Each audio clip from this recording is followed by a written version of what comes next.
আসসালামু আলাইকুম। বাংলাদেশে পুলিশ হত্যা নিয়ে একটা বহু জল গড়াবে। এই যে যতই স্বরাষ্ট্রমন্ত্রী বলছেন ততই মানুষের মধ্যে রিয়াকশনটা কি হচ্ছে আমি জানি না। ওই যে সরকারে গেলে পরে বা ওই গরম গদিতে বসলে পরে বাংলাদেশের সব মানুষের চেঞ্জ হয়, হয়তো চেঞ্জ হওয়া স্বাভাবিক।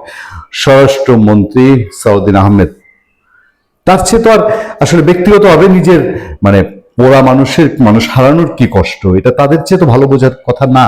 তাদের যে পরিমাণ নেতাকর্মী মারা গেছেন, খোয়া গেছেন, গুম হয়েছেন, তারপরে এই মানুষগুলো যখন পুলিশ হত্যাকাণ্ড নিয়ে তিনি এবং কত বড় কাজটা করেছেন তিনি বলেছেন, মুক্তিযুদ্ধের সঙ্গে তুলনা করেছেন যে এখন জুলাইয়ের যারা এবং জুলাইয়ের তারা কি করেছে, জুলাইয়ের এরা অন্যায়ভাবে নিজের দেশের মানুষকে হত্যা করেছে। আজও পর্যন্ত বাংলাদেশের মানুষ কেন রাজাকারদের মাফ করতে পারে না, কেন রাজাকার আলবদরদেরকে ক্ষমা করতে পারে না, কেন এখনো রাজাকার আলবদররা এই সমাজে মাথা তুলে দাঁড়াতে পারে না? সাময়িক হুঙ্কার দেয়, ওই গর্জে ওঠে, হিংস্র রূপটা বের হয়ে আসে যখন দেখে যে মানুষের কাছ থেকে তারা সম্মান পায় না। তার একটাই কারণ যে এই দেশের মানুষকে এই দেশের হয়ে তারা হত্যা করেছিল। পাকিস্তানে গেছে, যুদ্ধে লেগেছে, যুদ্ধে যাদেরকে মারা গেছে মরেছে, কিন্তু এদেরকে বাংলাদেশের মানুষ গ্রহণ করতে পারেনি। একইভাবে জুলাইয়ে এই দেশের হয়ে এই দেশের এবং যুদ্ধ অবস্থা না এবং প্রতারণার মাধ্যমে এই দেশের মানুষকে হত্যা করেছে, পুলিশকে হত্যা করেছে। দেখেন, আলোচনাটা সূত্রপাত কোথা থেকে হয়েছিল আপনাদের সেটা মনে আছে কিনা? যে এই সরকার আসার পরেই যে হুট করেই যে সরকার চেঞ্জ হয়েছে, এখন মনে হয় পুলিশ হত্যার বিচার হবে। বিএনপির দিকে মানুষের বিশাল একটা প্রত্যাশা ছিল, বা পুলিশের অথবা যেসব পুলিশ মারা গেছেন তাদের পরিবারের সদস্যদের প্রত্যাশা ছিল যে বিএনপি আসলে হয়তো আমরা এই হত্যার বিচার পাবো। এরকম প্রত্যাশা কিন্তু ছিল না। ঘটনাটা ঘটেছে, পত্রপত্রিকায় রিপোর্ট এসছে এবং সেই রিপোর্ট কিন্তু কেউ প্রতিবাদ করতে পারেনি, বলতে পারেনি যে এটা মিথ্যা রিপোর্ট। আমাদের স্পষ্ট মনে আছে, আজকের পত্রিকা তারা রিপোর্ট করেছে যে পুলিশ হত্যার জন্য, পুলিশ হত্যার তদন্তে জুলাই আগস্টে গ্রিন সিগন্যাল পাওয়া গেছে এবং সেই গ্রিন সিগন্যাল অনুযায়ী পুলিশের হত্যার তদন্ত আগাবে। এই নিউজটা যখন সামনে আসছে তখনই এক শ্রেণীর লোকের মাথা খারাপ হয়েছে। খুব সহজে বোঝা যায় কেন। মানে আপনি কেউ না, আপনি কোনো অপরাধী না, আপনি কোনোভাবেই কোথাও সম্পৃক্ত না।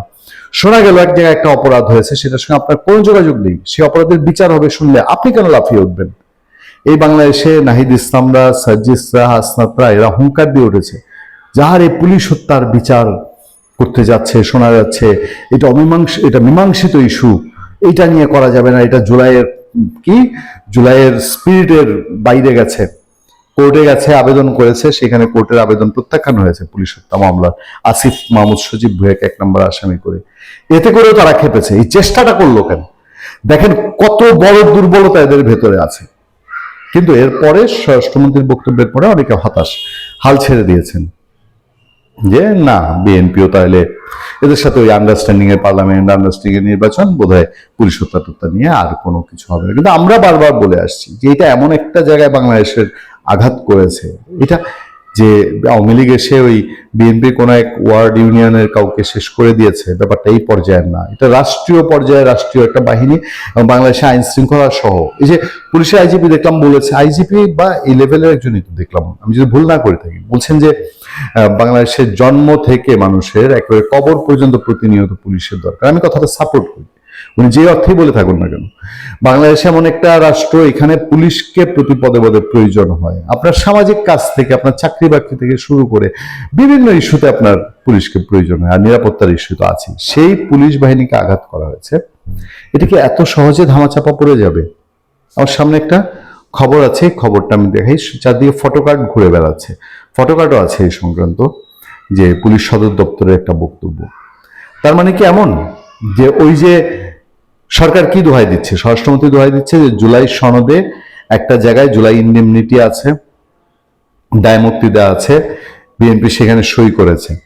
কিন্তু এই জুলাই সনদ এবং দায়মুক্তি সহ জুলাই অধ্যাদেশটা এটা কোর্টে চ্যালেঞ্জ হয়েছে। কোর্টে যদি এটা বাতিল করা হয়, কোর্ট যদি বলে এটা অবৈধ, তাহলে কি পুলিশ হত্যার বিচারে আর কোনো বাধা থাকবে?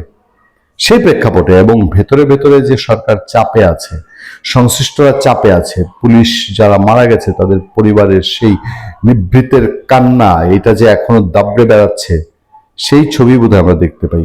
এই আলোচনায় আমার আলোচনার মূল বেস যেটা, আমার সামনে একটা ফটোকার্ড ঘুরছে এবং এই ফটোকার্ডটা নিয়ে আমি বেশ চিন্তিত। ফটোকার্ডটা জনপ্রিয় সোশ্যাল মিডিয়ার একটা সাইট ভয়েস বাংলা, আপনারা জানেন আমাদের সিনিয়র বড় ভাই মুস্তাফিরোজ, মুস্তাফিরোজ দীপু, তার যে ভয়েস বাংলা, সেইখানে আমি একটা ফটোকার্ড দেখছি এবং ফটোকার্ডটা যখন থেকে আপ করা তারপর থেকেই আছে, এখনও ফটোকার্ড দেখছি। সেই ফটোকার্ডটা আছে যে আমি যখন রাতে কথা বলছি 15 মার্চ 2026 রাত 9টা নাগাদ, পুলিশ হত্যার বিষয়টি ভুক্তভোগী পরিবারের পক্ষ থেকে মামলা করা হয়েছে।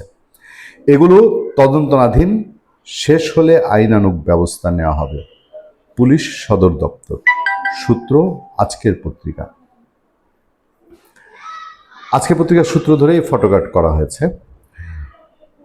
আমি এই আজকের পত্রিকার সূত্র ধরে আপনাদেরকে বললাম যে আজকের পত্রিকায় জানিয়েছিল পুলিশ হত্যার গ্রিন সিগন্যাল দেওয়া হয়েছে, তার কোনো প্রতিবাদ কিন্তু কোথাও থেকে হয়নি। তাহলে কি বিষয়টা কোথাও একটু স্ট্র্যাটেজিক্যাল জায়গায় হ্যান্ডেল করা হচ্ছে, বা একটা খুব কৌশলগতভাবে যে এটা এড়িয়ে যাওয়া সম্ভব না? কেন আমি অনেকবার বলেছি, এখনও রিপিট করি, এটা এড়িয়ে যাওয়া বাংলাদেশের পক্ষে, স্বাধীন বাংলাদেশের পক্ষে সম্ভব না।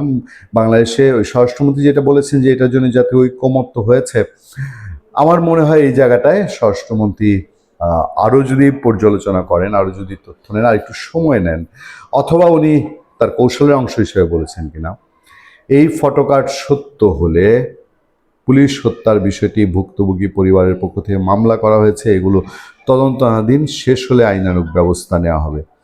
নিঃসন্দেহে আমরা বলতে পারি যে আগামী দিনে সেই সন্তান হারা, স্বামী হারা, পরিবার হারা পরিবারগুলোর কান্না হয়তো কোনো না কোনো এক সময় ঘুচবে, এবং এই সরকারের সময় এটা নিয়ে আরও টার্নিং কিছু ঘটবে, এটা নিঃসন্দেহে বলা যায়। ভালো থাকবেন, সুস্থ থাকবেন। আপনাদের সাথে আমি আতিক রহমান, পূর্ণিয়া।